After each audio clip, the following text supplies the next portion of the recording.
Hi everyone out there in quarantine land, this is Big Lee, and as you know I've revived my YouTube channel for some very short videos that hopefully will, well, not only show you what I'm up to but maybe inspire you for a few ideas as well, just to keep us all occupied so we all don't go stir crazy. As you may know from the last video I've done and perhaps from the article I've recently posted on my blog, I've been playing a bit of Frostgrave lately. The deal with me, my younger daughter, was that in return for her playing some historical games with me, I would play a game of her choice, and she wanted to play science fantasy. So not a great stretch for me, as that was my origin many years ago. So we've had a couple of Frostgrave games, and she's handed my backside to me. So it's time for me to do something historical, get back on my turf. So we're going to do a game of What a Tanker. Now, for those of you that may have been to the Skirmish War Game show a few weeks ago, possibly the last show we're going to do for quite a while, myself and fellow rejects Ray and Posty put on a game of What a Tanker, set in 1944, nice and simple, just, literally I only had 2 weeks to throw the game together, so I used all my existing terrain, all my vehicles. I didn't have time to do any painting really. I managed to get one building done, so it was really thrown together at the last second, and I thought it went pretty well actually, and I introduced a new set of rules. Now, I've always wanted to see a bit more infantry on the table along with the tanks. Don't be wrong, I love the game as it is, it's fantastic, but I do think that for Normandy and for some other settings, you really need to give your tank commanders other things to worry about, particularly if they're the allies. So for Normandy, I want to see them worrying about what's that lurking in the hedgerows. Is it a Panzerfaust team? So I wrote a quick set of rules specifically for the use of Panzerfausts in a game of What a Tanker. I've kept it as simple as I can, trying to use the basic principles of the rules as they already exist, and not really trying to fidget with it too much. And what I've come up with, I think, works. I did a little bit of playtesting on paper before we did the demo game, and had to make some adjustments just so I didn't overpower the teams. And then when we actually used it in the 2 demo games that we ran at the show, I thought it worked pretty well. In the game on the day, one of our Panzerfaust teams managed to get a side shot on a Sherman, and although it didn't knock it out, it did manage to do some damage. The potential's there for them to knock out a tank, but you don't want a Panzerfaust team to be a complete game changer. It's just to give the tank commander something else to think about, because nonetheless, you get a Panzerfaust shot up the backside, that's going to hurt, and it could potentially destroy your tank. So it's something for the allied player to think about. And I think it adds an extra layer of realism to the game. It does for me anyway, it's what I wanted to see. So enough looking at my ugly mug, let's have a look at the table that I've set up. So I say, I've been putting this together. We'll have a game in a couple of days' time, and eventually I'll put a battle report with all the photos on my blog in the usual way. So here's a quick look at what I've managed to set up. So there you go, I think that's about right. Just adjust that so it's nice and locked off. Right, so there's my little table, and it is little. It's literally about just under 3 foot by 3.5 foot, something like that. So it's not huge by any stretch of the imagination, but more than adequate for a What Tanker game. So we're literally only going to have a few vehicles on the table, keeping it nice and simple. Most of the terrain I have made myself, although there are a few elements that I've bought, but I'll go through that in a minute. So what I wanted to talk about today primarily was the use of these little things, little tokens to represent the Panzerfaust teams. Let's get a little bit closer. Nice and simple, nothing glamorous there, just I made them up, quick, found some decals to put the German logo on. Nice and simple. And on the reverse, it tells you whether this is a dummy or actually a Panzerfaust team. Now this one, if you can see, I don't know if you can see that, it's a cow. In other words, they thought they heard something moving in the bushes, they shot it up with machine gun fire, and all they managed to do was annoy the local French farmer by shooting some of his cattle. However, there's another token just here that has a Panzerfaust token on it. So again, get that up close. Now, you can swap that over and put an actual team down. I've actually got some old Flames of War Panzerfaust teams that I still had knocking around, even though I haven't been playing Flames of War for a long time. And on the day, I swapped that token, that Panzerfaust token, over for a team, but it was only on the table for a few minutes because they're a one-shot item, and then I removed them from the game. So the rules for the Panzerfaust teams are nice and simple.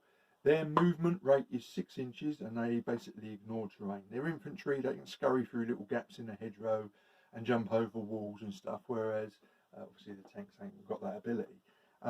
Their range is limited to just 6 inches as well, so they have to get pretty close, and they did. And Panzerfaust teams are often too close for comfort, frankly. So they have to be within 6 inches of an allied vehicle to be activated. Now, when they come within 6 inches, the first thing that happens is the allied player gets a chance to spot them. Now, he can only spot using the normal observation rule. So in other words, when the tank is buttoned up and the crew are all inside, they've got a 60-degree visibility arc to the front of the vehicle and 60 degrees to the front of the turret if it's pointing in a different direction. If the tank commander is unbuttoned, or he's got his head out the hatch, then their visibility arc to the front of the vehicle is 180 degrees, plus the turret as usual. So there's an advantage to spotting the Panzerfaust teams by having your commander with his head stuck out the turret. However, that also makes the tank more vulnerable if hit either by the Panzerfaust or an enemy vehicle, so an enemy tank. So it does give the allied player something to think about, because although these are one-shot weapons and relatively weak, they have a strike factor of 6, which is about equivalent to the Sherman's gun in this game. They have the potential to knock out a tank. It would take a bit of luck, but nonetheless, it can happen, particularly if the Panzerfaust manages to get behind an allied player, behind their tank, and shoot them in the rear armour. So, there is an advantage if you're unbuttoned. So the way it works is when a Panzerfaust token comes within 6 inches of an allied vehicle, either because the allied vehicle's moved within 6 inches or because they've managed to move the token and get behind or whatever, then the allied player gets a chance to spot. Now, obviously, that only if the token is in its, as previously mentioned, arcs of visibility, and then you roll a d6. On a 1, 2, 3, or 4, it must have been an animal, and you turn it over, and if it was a Panzerfaust team, then the German player gets to make an immediate attack. If on a roll of a 5 or 6, however, the call goes out, enemy infantry, and all the tanks' machine guns open up, spray the hedgerow with bullets, and if it was a Panzerfaust team, that team is removed.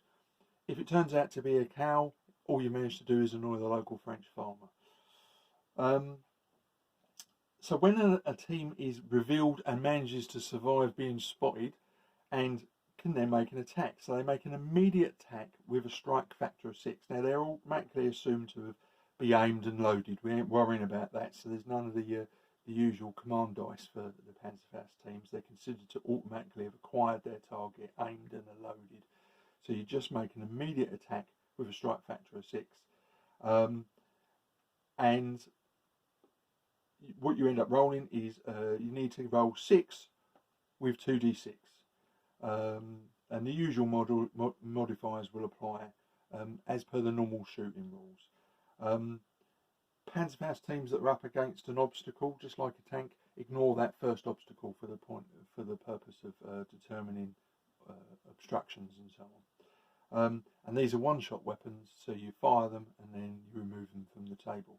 And as I say, when I use these rules at skirmish, they managed to damage a tank, which severely limited that tank's ability to move. I think if I remember rightly, it reduced its move rate, so it made it a lot harder for that commander to be able to do anything. So those rules, I put them up on my blog a few weeks ago, so please have a look if you find they're any good. If you've got any comments or if you think there's an improvement to be made, please let me know. I'm happy to discuss them. Otherwise, please use them, because I think they add a little something, especially to Normandy games. So a little bit about the table. Obviously, this is my little table in my room. Most of the terrain I've made myself. So this is some bocage I made. Get it up close so you can have a look. This is basically wooden. I'm not sure what you call it. Coving, architrave. I don't know what you call it. I've got it from B&Q. Basically, two pieces stuck together to make the bank, and then the greenery put on top. Because the bocage hedgerows were huge, you know, the centuries of basically of piling up all the rocks at the side of the fields made these huge banks, and then there was all sorts of trees and bushes and so on growing out the top, so they're nigh on impenetrable. So I've used some. The core of this is some hedgerow bought from a railway modelling company, but then I've embellished it with other bits of trees and other different colours and so on. I made some corner sections because you need some corner sections in there, and I made sure that I also put in a lot of sections with entrances. Now you could put a gate in there. I haven't got any gates at the moment. I've got one model gate at the moment. I need to make some or buy some, but the point is there's a gap in there. At the end of the day, the tank's going to go straight through a wooden fence, wooden gate. But you need some gaps, and it means that tanks can pass between fields, so they don't have to stay on the roads, which obviously would be nigh on suicidal.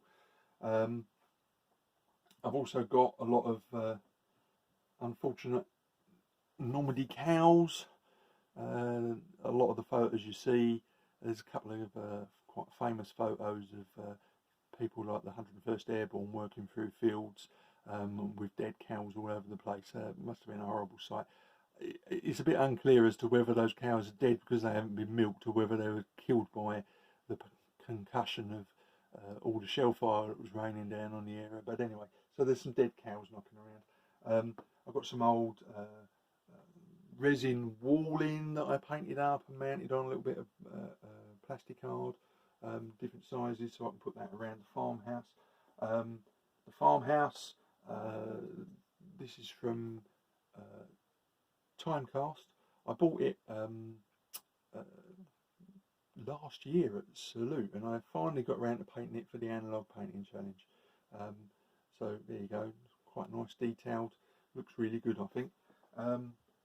Then I've got some gliders. These I bought, they were on a bring and buy, one of the best bring and buy purchases I've ever found. I got them at Cavalier last year. I thought, oh, I've got a use for those. It took a year for me to actually get them out on the table, but I do think they add something. The fields, I won't pulling the fields out, but a lot of the fields are either the teddy bear fur type stuff or card ones that I've made. I'm thinking along the lines that I'm going to go for more fabric type fields because they're easy to put out. So not just for fur, but maybe some corduroy or something like that, painted up to look like furrowed fields. And the roads, I originally had some rubber road that I must have had for 20 years. No idea where I bought it, but it looked really good. But I didn't have a lot of it. So in the end, I just slapped it on the photocopier, photocopied a load of it, and then stuck it on craft foam, the sort of stuff they give the kids. Stuck it on the top, bit of paper, bit of spray varnish just to sort of seal it all in. And you know what? Until you get up close, you don't realise that it's just a photocopy. It does the job.